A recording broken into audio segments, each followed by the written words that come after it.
All right, welcome to Adobe Lightroom Classic, and then we're going to merge on over into Adobe Photoshop. And this is designed for the intermediate photographer, someone that already knows how to use Lightroom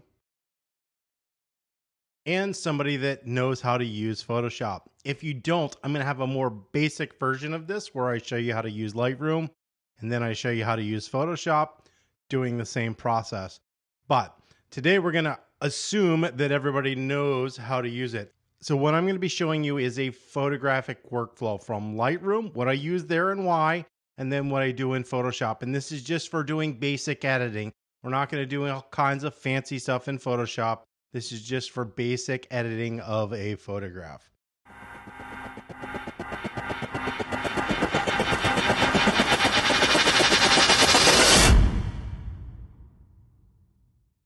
All right, so let's get going. So the first thing that we're going to do is we're going to assume that we have images on our digital card. I've already installed the SD card into my computer, so we'll just go ahead and hit import. But if you just stick it in, this window should pop up like this. And let's go ahead and hit include folders because these are just random images that I have. And I've already imported these. You should see them before. That's okay. We're just going to go ahead and do this. But if you look up here on the top, you'll see a little box that says don't import suspected duplicates. If that is selected, that probably won't import these images because I've already done it. But we're going to go ahead and turn that off. So over here is your source from your card. And so if you're importing images, you're going to copy them. And the reason you use the word copy is because they're going to a new hard drive. And in this case, it's not going to be that hard drive, but that's okay. We can copy as a DNG where it copies them, but it converts them to a DNG, which is called a digital negative. A DNG is just Adobe's version of a raw file if you want to do that. And then we have to move the files and add the files. So if we already had the files on a hard drive or a place where we want to keep them and we just want to add them to the catalog, we would hit add. But in this case, we're going to copy. And where's that location? No, we're not going to do my hard drive. I do not suggest anybody ever move their images to a hard drive. You should use an external hard drive. You don't want to use your internal hard drive because you will fill it up and run out of space and get the wonderful scratch disk full, and then you won't be able to use your computer and you'll have no idea why. So move them to an external hard drive.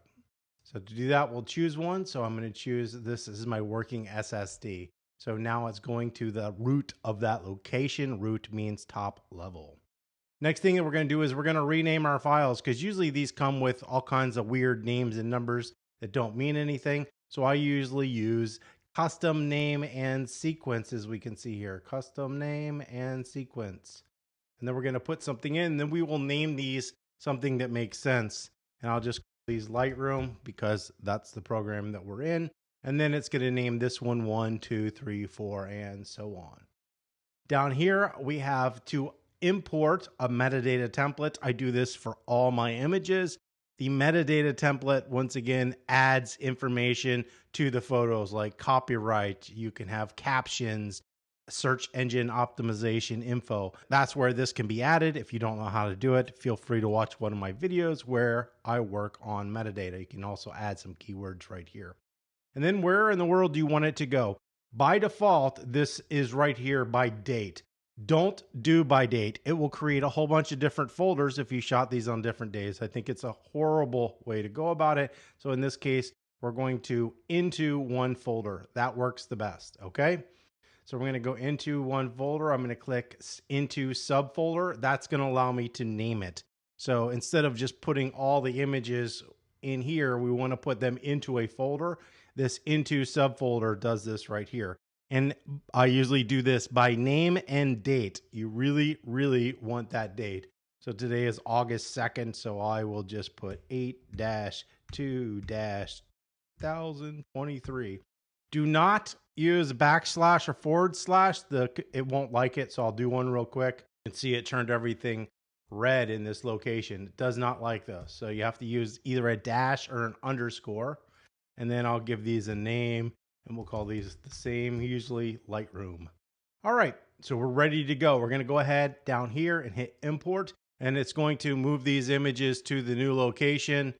and add them to the catalog. So the reason you see two operations, one, it's moving the images, and the second is adding to the catalog.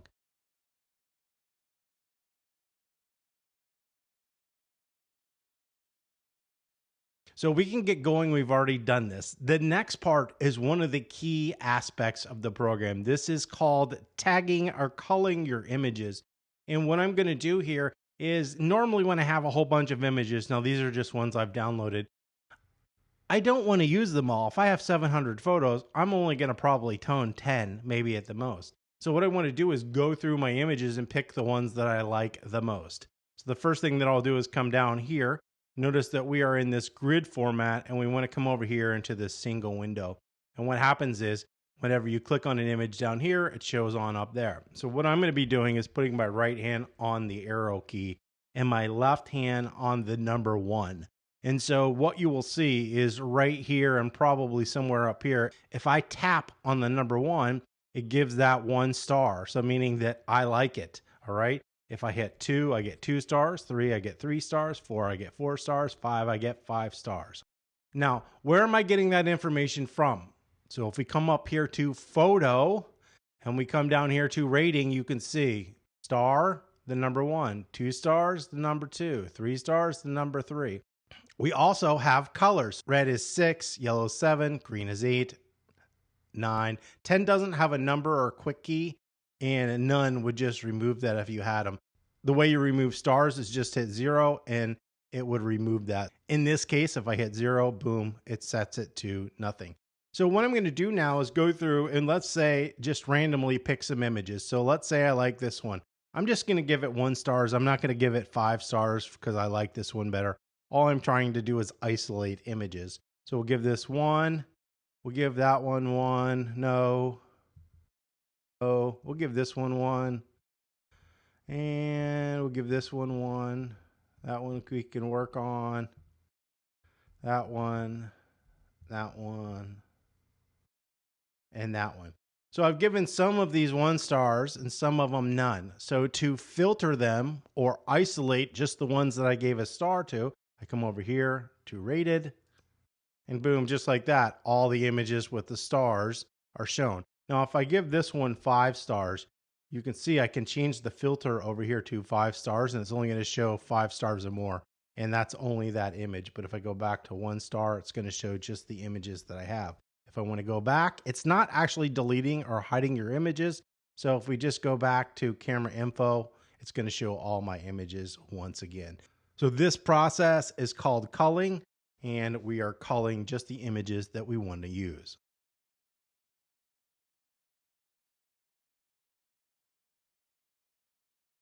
So that's the first step in the process. The next step is to then start editing our photos. To do that, we're going to switch on up here to the develop module and click on that.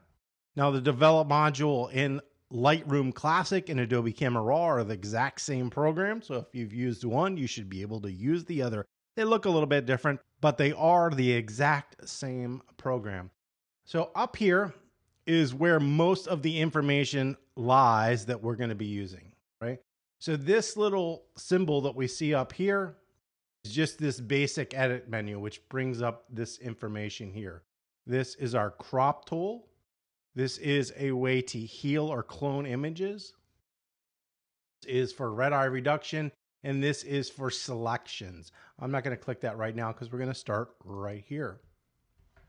All right, the first step in this process is called global adjustments. Global adjustments means when we slide or adjust something, it's affecting the whole image. In photography, you're going to find that most adjustments are selective adjustments where you're just trying to adjust a single area.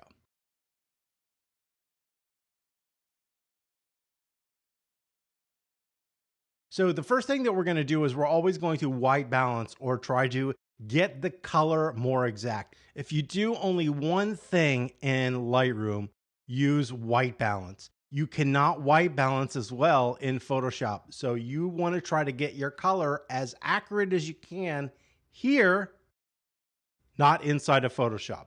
All right, so how do we do that? It's really easy. So first of all, we have the ability to click these different profiles. And these are just like, think of them as sets. So Adobe Color is kind of like standard. It's pretty vibrant color. Then we have Adobe Landscape, gives us a little more contrast and a little more color. We have Adobe Portrait, which gives us less contrast and less color saturation. Adobe Standard is almost exactly the same as Portrait. And then we have Adobe Vivid, which just makes everything super bright. We're just going to use Adobe Color. We're going to keep it simple. So our first thing that we have here after Adobe Color is white balance. We're going to skip the little eyedropper. Just forget that it exists. It doesn't work well. We're going to come over here to our settings. If you shoot a raw photo, you're going to have a lot of settings. If you shoot a JPEG or something else, you're just going to have as shot, auto, and custom. All right. So these are those little settings that you see inside of your camera. And what this means is if I come up here to auto, it's going to auto adjust the color. If I go to cloudy, it's going to auto adjust this according to the cloudy preset. So what we can do is we can come on up here and click on the different options to see what gives us the best image. Now, obviously none of that's going to work. And let's go to auto, let's say. Now, let's say auto is the best, but it doesn't get us perfect as to where we want it. This image is actually a little bit magenta or red. I can then come down here to the temperature and the sliders that we see over here. 90% of what you're going to be doing is with this temp. You're very rarely going to use tint, but in this case we are. So I'm just going to slide this over, and what that did is take some of that magenta and make that more neutral. I want to warm this image up a little bit. I can just slide this and this will warm it up. And so when we do those sliders, it's changing this to custom up here, even though we had it set on auto from the beginning. All right, so we've got our color where we want it. Remember, these are global adjustments. The next thing that we have down here is tone. We can click on auto. Don't click on auto because once again, it does a horrible job 99% of the time. So what it would do if I did it, it's just going to auto adjust. And those are crazy adjustments. It's way too contrasty. It does not look good. Reset it. I'm going to hold the either Option or Alt key, hit reset tone, and we're back to zeros. All right, so we have exposure, contrast, highlights, shadows, whites, blacks. 99% of the time, you're going to adjust exposure, contrast, highlights, and shadows, not whites and blacks. The reason is this is stuff that you should be doing in Photoshop. So you're going to see me skip over these, but there's a reason because we want to do this aspect of it later. The first thing I usually do is lower my contrast.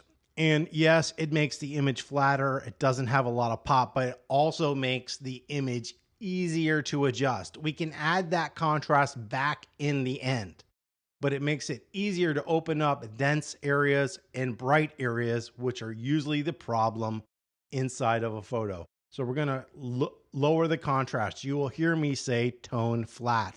This is the concept. So if you want to adjust your highlights, darken them or lighten them, darken is to the left, lighten is to the right. Shadows, if we want to open up our shadows a little bit, we can slide that to the right. And that's all I'm going to do. And notice I don't have these like crazy swings.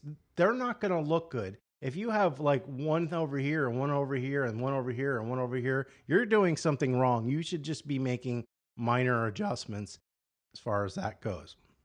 Now, down here, we have something that everybody loves to do, which is texture, clarity, dehaze, vibrance, and saturation. If you do any of these, I can see somebody using saturation to make the whole image a little bit more vibrant, but these should all be done in Photoshop. Done in Photoshop. Don't adjust them here. It's not going to serve you any purpose. Just leave these alone. That's the best suggestion I could tell you to make. Let's go ahead and get this. Not sure where vibrance is up. All right. Down here we have tone curve. So tone curve is just a different way to adjust these here. The first thing that we have is the parametric curve. And then this is just the normal curve. This is just like using curves inside Adobe Photoshop. So if you use those and you like that, you can do these adjustments down here using that curve. I also find the color can be helpful, but remember this color is global. So if you just wanted to change the color in her face, you can't do that. It affects the color everywhere if you're adjusting that. I do find using HSL color to be helpful, especially when you have casts and stuff like that. We have color grading. This is something that we're not going to be using. Why? Because this is better done in Photoshop. We have something called detail. So we should never be sharpening our image in Lightroom. You want to do this at a very specific spot. After you have sized your image, you must size your image first before you sharpen. So don't use this. We also have a noise reduction. So if you need to manually reduce some noise because you have high noise, just take this luminance and slide it. I don't usually go past 20, but this does a really good job of removing noise if you need to remove your noise. That is helpful. Lens corrections and transform. All right. These can be done in Photoshop. You can do these here if you would like, but I usually do those inside of Photoshop, but you can do them here. We have effects, and this has to make a vignette on your image. Once again, I actually do this vignette, but I do it as an action in Photoshop later on down the field because we want to tone our image first and get it looking good and then add this because it's going to screw things up if we do it first. So I usually skip this for now and don't do it later. If you wanted to add noise or grain to your image, you could use this slider. The last thing is calibration. Look, this is just a different way to adjust color and stuff. I don't use it in the program. So most everything that I'm doing is up here and maybe a little in HSL when adjusting a photo. In this image, I don't see any need for using the HSL color or anything. So we can go directly into the more important aspect over here, which are selective masks.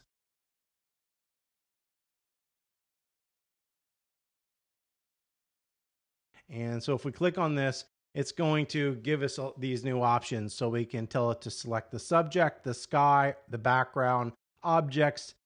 Just use the brush, use a linear gradient, radial gradients, or luminosity range, or it can just select people. All right. So in this version of this tutorial, remember, I'm assuming you know how to use all this stuff. So what we're going to do is we're just going to hit subject and we're going to select subject here.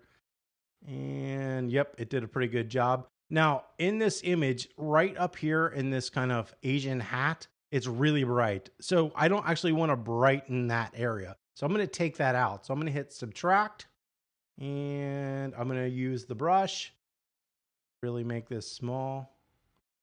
And I'm going to come out here and I'm painting this out because I don't want this adjustment to make something brighter, even brighter. So then we can come on over here and we can adjust it. So if I want to increase her brightness a little bit, I can slide that slider. And if I wanted to adjust the contrast, the highlights, the shadows, the blacks, we can do it. We do have a color adjustment slider here now. It works better than it used to, but I do most of my color selective adjustments inside of Photoshop. I don't use this just because it's far superior. You can either use hue saturation or selective color. It just works better. So unless I have something a really bad issue, I will most likely do it in that location. I'm not going to be doing effects and detail or anything in here. We're just going to leave it alone. All right. So let's say I wanted to make this balloon a little bit brighter. We're going to come in here. We're going to hit create new mask. In this case, I could use objects, but I'm just going to use brush this because it's just easier. And I'll just kind of paint this. And in this case, I'm going to go outside and get too much because I want to get the whole thing. And then I'll hit subtract brush just because it's easier to kind of clean it up like that. It's just easier to get that paint here rather than trying to with a small brush. Right. And then I can come in here and make my adjustment and make that a little brighter. Right. I could wanted to do it to this one. I could come in here, swipe it, just do it that one. If I want to add the green one, I can come in here and add the green one to it. All right.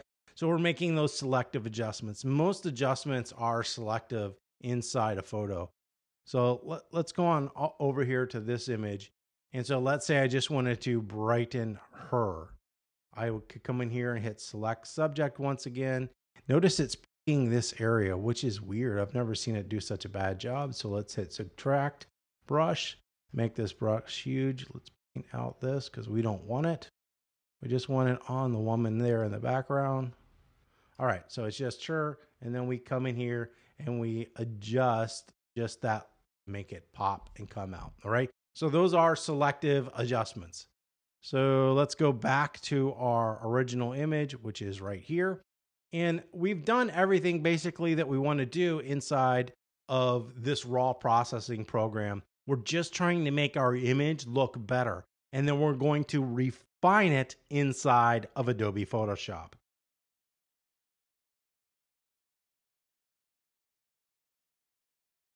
So the next step is to send this to Adobe Photoshop. And to do that, I'm going to hit either Command or Control E. So it's Command E on a Mac, Control E on a PC. I'm going to hit E. And it might take a second because it might need to load Photoshop if you don't have Photoshop opened at the moment. If you do have Photoshop open, it shouldn't take any time and it should get there right away. So you can see, bam, just like that. We're in Photoshop. I must have been doing something weird. So let's go over a little disclaimer here. I have a custom setup in Photoshop, so my toolbar and my windows might look different than most people's. I can already see some things that are not set up correctly. So this is set up custom and this is set up custom. You can easily do that if you want to adjust your toolbar. Come here to edit and you go to toolbar and it will let you set it up. To set this up, I've created a custom one here. You can see there's my custom workspace right there, but you can select one of these and then you can always move them around. So if yours looks different, let me know. If you see this little guy right here, this is new in the last version of Photoshop. It's just kind of this little quick thing to let you do things. One thing that I'm going to suggest to everybody, before you start importing images into Photoshop, make sure your color is set up correct. So go to Edit, down to Color Settings, and I will leave this here, but I have mine set at Adobe. This is your working space. So what color space do you want to be working in? If you don't know, just use my settings. So I work in Adobe and I have my gray set to get gray gamma 2.2. Those are the only two I've changed there. I change all these to convert to working, meaning that if it's not Adobe, do you want me to convert it? Yes. And I have these ask when opening. So before it converts it, it's going to be like, do you want to convert it to your working profile? That's what this does. You don't need to have that, but when I'm doing tutorials, I want people to see what's happening. So I have those selected. So feel free to screenshot this and set yours up the same way. But this is actually really important when you're working. All right. So we've got our image. Over here, we've got our toolbar. I'm going to be using mostly these selective adjustments over here. I'm not going to be using any presets. So what do I want to do? Well, the first thing that I have set up that most people probably aren't used to using is this info panel. And you'll notice I've got it set to RGB and K. K is the one that I use the most. K stands for black. And you would come in here and change it. You just go to grayscale. That gives you the K. By default, I think these are CMYK and actual color, but I use RGB and K. K is the one that I'm looking for. Why? Because, well, I work on a computer a lot, and K lets me see the values in the image to make sure that I want them. So a white person it's normally lit, and this really isn't. This is going to be a little bit dark, but her skin value right here, actually on our chest is better, is probably around 20% gray. So you can see it's at 30%. So I know she's a little bit dark. In her face, she's about 54%. So it's a little bit dark. So I can read these values to find skin tones to find out if the person's a little bit dark or a little bit light. It kind of depends on the image, whether to be perfect. I can also read her hat. And so you see the K value in her hat. And I'm looking right down here is 10. All right. So it's 10, 14. So that's pretty good. You don't want to go below 2% because when printed or used, it will just show up as a big white spot. So I try to hold that above 2%. So if I'm brightening an area, I don't want to brighten this hat because I don't want to get it any brighter than it already is, because then we'll lose all the detail that we have in it. That's going to help me read it. I can come up here in that balloon and say, oh, that's at 2%. I don't want to make that balloon any brighter because then we're going to lose sort of value and it's just going to show up as a big white splotch in the image. So what are we going to do to this image? Well, it really depends. I can make a global adjustment again if I don't think everything is right, if I wanted to open it up, but it looks pretty good. Like we've got detail in here. It's not too dark. So let's say that we want to brighten our subject. Now we have multiple options. Photoshop is great at this. Obviously, we can select a person a whole bunch of different ways. So one of the new ones is down here, select subject. I can just click that. It's auto going to select her. If it does a good job, I can be like wonderful. Remember, I don't want this selected here. So the quickest way for me is to hold that Alt or Option key, and I'm using the lasso. I'm just going to take that out. So we're just going to say, hey, I don't want that area, so that looks better. All right, so now we've got select subject. I can come up here to my adjustments. I use curves. I just think curves are far superior. I do not use levels. If you use levels, just use levels. It doesn't make a difference. So I can brighten her up. So in our histogram that we can see right here, look, there's space here. So this means there's no data from here to here.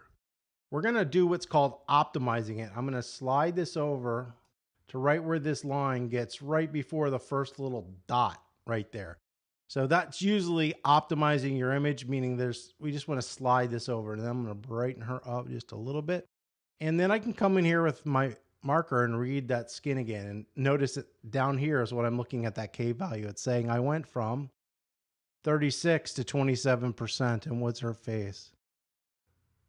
455. All right. So she is in sort of the shade that she's not super bright, but I can come over here and we can brighten this up a little bit more if we want. So that's looking a whole lot better. And I can use those values. Now, how do you know which values should be what? That's the trick in Photoshop. It takes time and experience to get used to where things should be. All right, so we're going to leave that there. If you'll notice over here, there's no space. So I'm not going to increase the contrast because I already think the contrast is pretty good as to where it goes. What else do I want to do to this image? Really, I think this image looks pretty good. It's a pretty good even exposure. So I'm good with this one. So let's go back to Lightroom and let's do another one. All right, so we've selected this woman. We're going to click here. This is going to bring back our global adjustments. We're going to go to auto to see what auto looks like. That made her too cool. So I'm actually going to go back to as shot because I thought that looked pretty good. It might be a little bit warm, so I could just back that off just a little bit. We do have some cyan here, but she's got blue eyes. So if I was to come down here and suck this cyan out, it would affect her eyes. We can do that in Photoshop just by isolating it. So we're going to skip it. I don't really want this area and right in here to be so bright. I want my eye to go here. So we're going to darken this area. And the way we would do that is with a selective adjustment. So there's no selective adjustment that would understand to do this area. So the easiest is to just use the brush. Come in here and we'll say, this is the area I want affected. Let's darken that. So I'm going to lower the contrast a little bit and then darken it. All right, that's better. It's not making this so bright. That looks pretty good.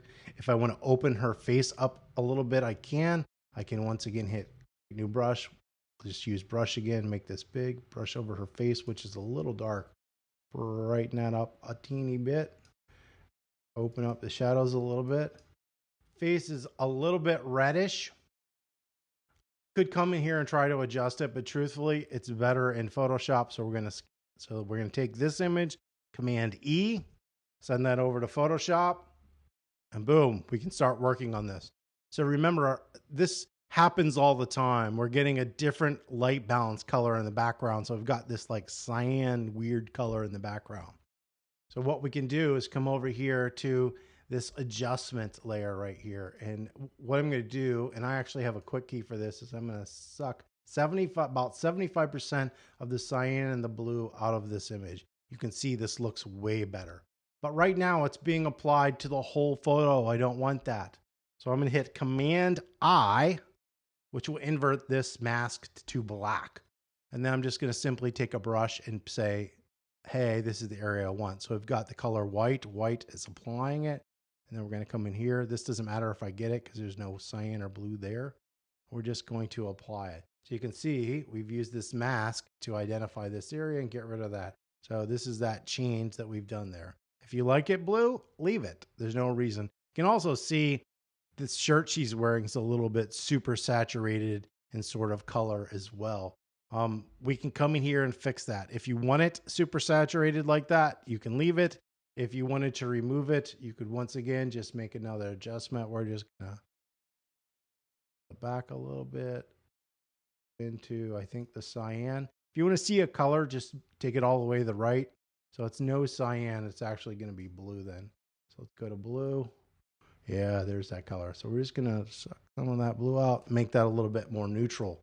All right. Once again, it's affecting the whole image. We don't want to take the blue out of our eyes. So we're going to hit Command or Control I. Command is for Mac, Control is for PC. And once again, we'll just over these areas. And that's going to just desaturate those areas. Looks like I missed a little spot there. That looks good.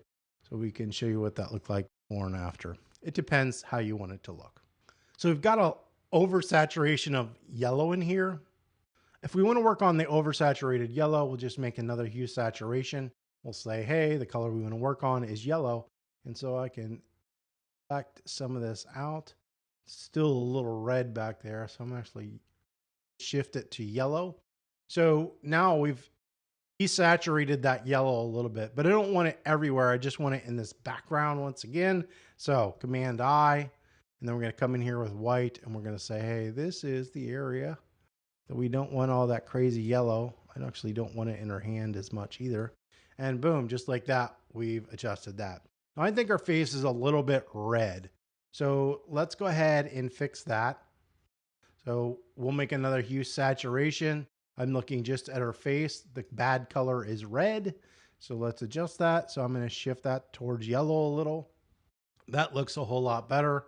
Command I, and then we'll just apply that to this area.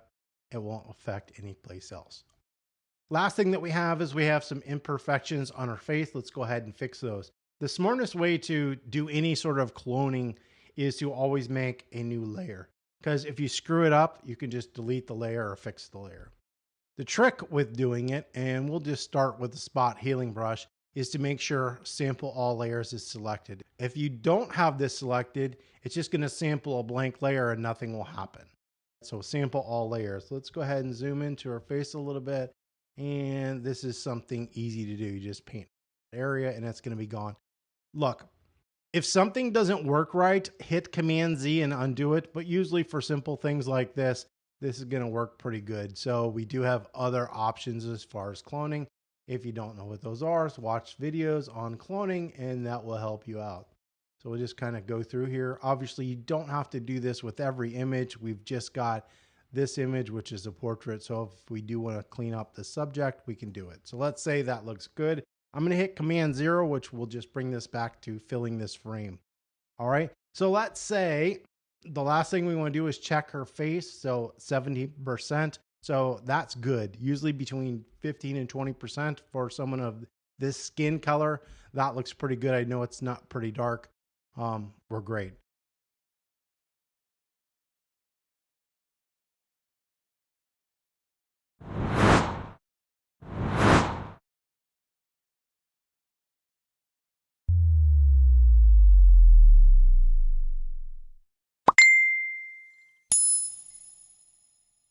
Next thing I'm going to do here in the process, and this is important, is save this. Notice, I have not cropped my image or sharpened it or done anything to it. I always want to save my working image. And so I'm going to use the quick key, Save As, which would be Save As right here, right? Now, a couple years ago, they changed this. So if you want to use Save As and save to a JPEG, which we are definitely not going to do, you need to switch it to legacy. I will show you that in a second. But we're just going to use Save As. And I'm going to save this as a Photoshop document. I'm going to save it right back into the folder that they are in.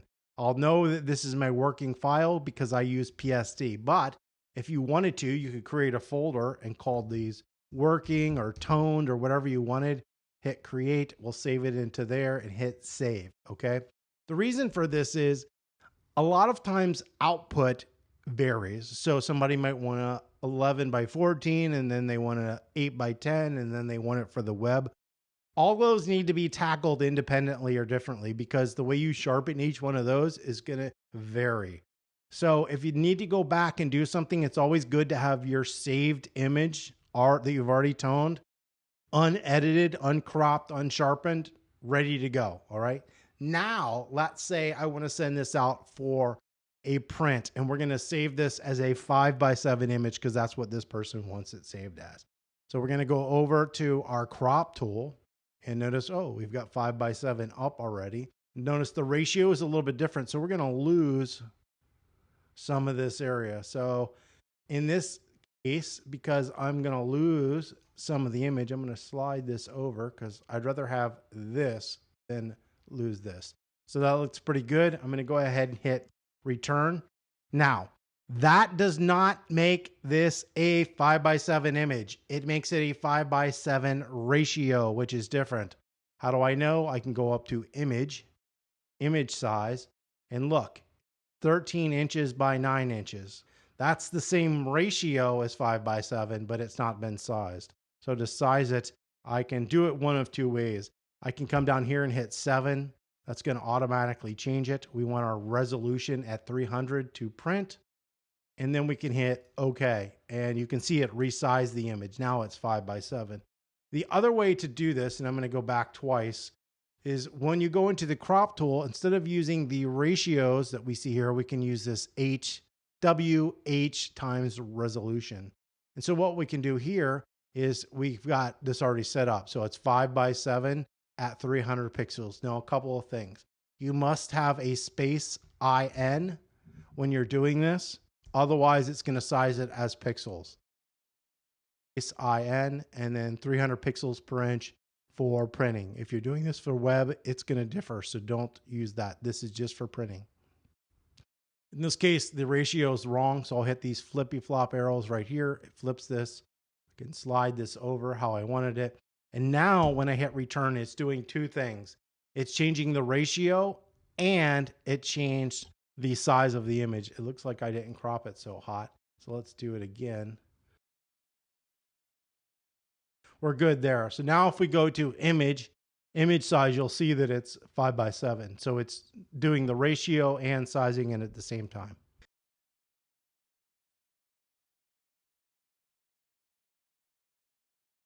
The next step in the process, I know it's tedious, is we're going to make this image right here. You can see it's at 83%. I want to make this at 100%.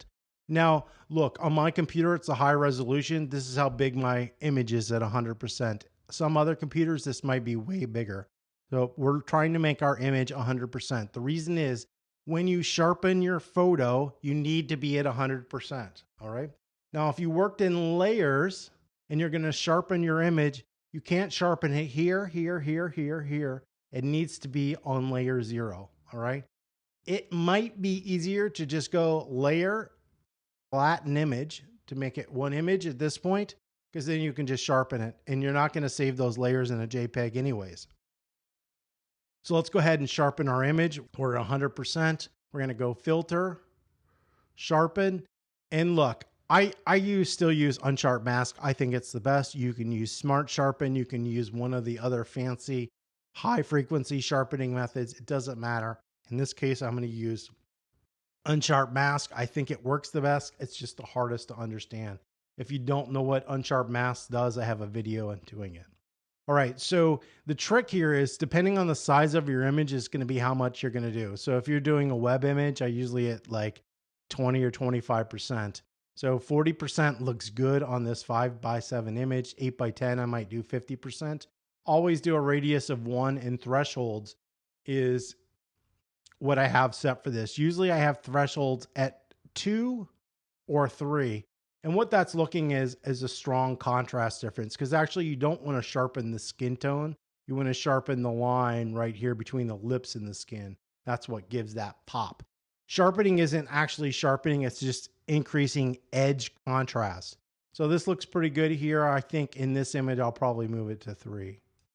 We're going to hit OK. Now our image is sharpened. Now, the next one is going to be dependent sometimes. My lab actually uses the sRGB color profile to print.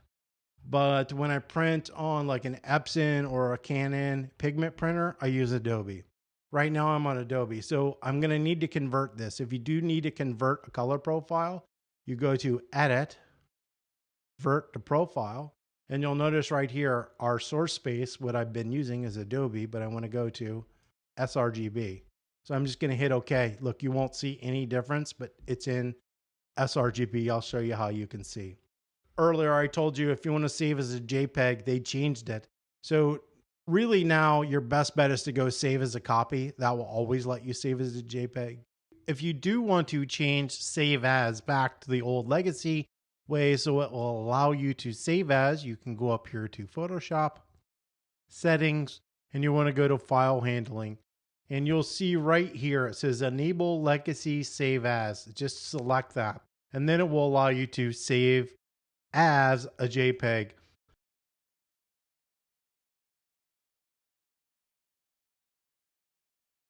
So since that's done, we're going to go ahead and save this. So I'm going to go to Command Shift S, which is File Save As. Bring this here. And by default, this is just going to go ahead and save into the original folder, which for me is going to be fine because I'm going to save this as a JPEG to go out. I want to identify that. So I'm going to change this name to 5x7.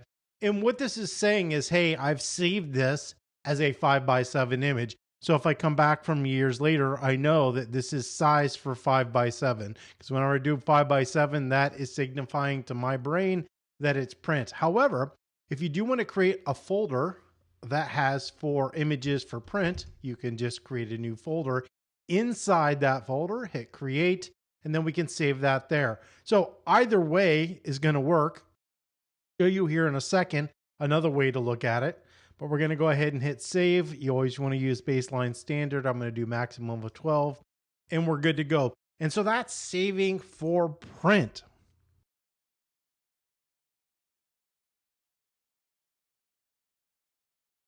Now to save this for the web, we need to go back in time. So we're going to come on over here to the history table. We're going to go back to open. And we're going to do this whole process over. Now I do create actions for saving, but I'm going to walk you through the slow way. So we're going to go ahead and layer, flatten the image because we're not going to be toning anymore. That's just going to make things simple. And in this case, we're just going to leave it at its regular 2:3 ratio. I'm not going to turn this into 5:7. But when you size things for the web, the process is different. You don't use resolution or inches. You save with pixels. So let's go ahead and go into image size. And usually what I'm doing is just making the longest edge a certain dimension. So in this case, we're going to make it 1500. And notice we've got pixels. So if you are at inches, you don't want to use inches. You want to switch over to pixels and make this 1500. Resolution plays no effect in this at all. 1500 pixels is always 1500 pixels. And it's resizing this to what it should be, which is 1000. Because this is a 2:3 ratio. So I'm going to hit OK, and this is resizing it. Just like before, I want this number down here to be at 100%. So I'm going to hit Command +1, and then we've got that at 100%. And then I'm going to sharpen this image. Now, because this image is smaller, I'm not going to use as much sharpening on it. So we're going to go File, Sharpen, Unsharp Mask, and we've got 25%. And that's a good amount for sizing for this 1500 pixel web. So I'm going to go ahead and leave that at 1, 3, and hit OK. Once again, the web uses sRGB, so we're going to need to convert that back to sRGB. So I'm going to go convert to profile, sRGB, and we're good to go. So now we can do that save as again, which is Command Shift S or Control Shift S on a PC. We will change this to JPEG. Now remember, I created a print folder. So if I wanted, I could create a web folder. So these would be all web size images. And to designate that, I'm going to come up here past edit, and I'm going to put 1500p. So that lets me know the longest edge is 1500 pixels. And I'm going to go ahead and save that image into the file. So let's go back into my main folder here, and let's bring this up big. All right, so here's all of the images, and this is the folder inside that we have. So as you can see, these are me saving stuff from another time. Don't worry about that, just imagine. So what I've done is I've saved the JPEG for the web there, the print for the web there, and my main image is this .psd. This is the unsized and sharpened image. It's been toned, and the reason I know that is because PSD. So Before, I've already saved these images. So I've got a 5x7 and a 1500 pixel here. And in this case, I didn't put it in the print in the web. You have two choices. You can create these folders so you can find stuff. But because I've labeled this and I used list, so what we'll do here is I'm going to delete these just to make things easier. If you don't use the folders and I just hit name, things can be jumbled up. So usually I will not view by icon, I view by list, in which I have here, but then I'll go to date modified. And that's always going to bring the last things I did up to the top. And it also shows me my pixel and my print and my unprocessed image. I know PSD is always non-cropped and not sharpened. And this is for a 5x7 print. And this is 1500 pixels for the web. So I don't even need to open it or look at it. I know what that image means. Either way, whether you use the folders or you use this method doesn't make a difference as long as you have a process that allows you to easily find your images is going to make a huge difference. So we go ahead and close this window out and we'll switch back on over to this image. And that is the process that I use to go from Lightroom to Photoshop for a standard photo inside of the program. Now I know that process is a little bit tedious. So what I've done is I've created an action. So if I want to save it at 2000 pixels, I click this button and bam, it's done. If I wanted to save it 1400 pixels, 500 pixels, I've got these options as actions. It's one click. It saves it exactly how I did before, and I don't need to go through that arduous process. Well, I hope this video has been extremely helpful. If you could give us a thumbs up, that would be great. If you have any comments or questions, you can leave those below, and don't forget to subscribe.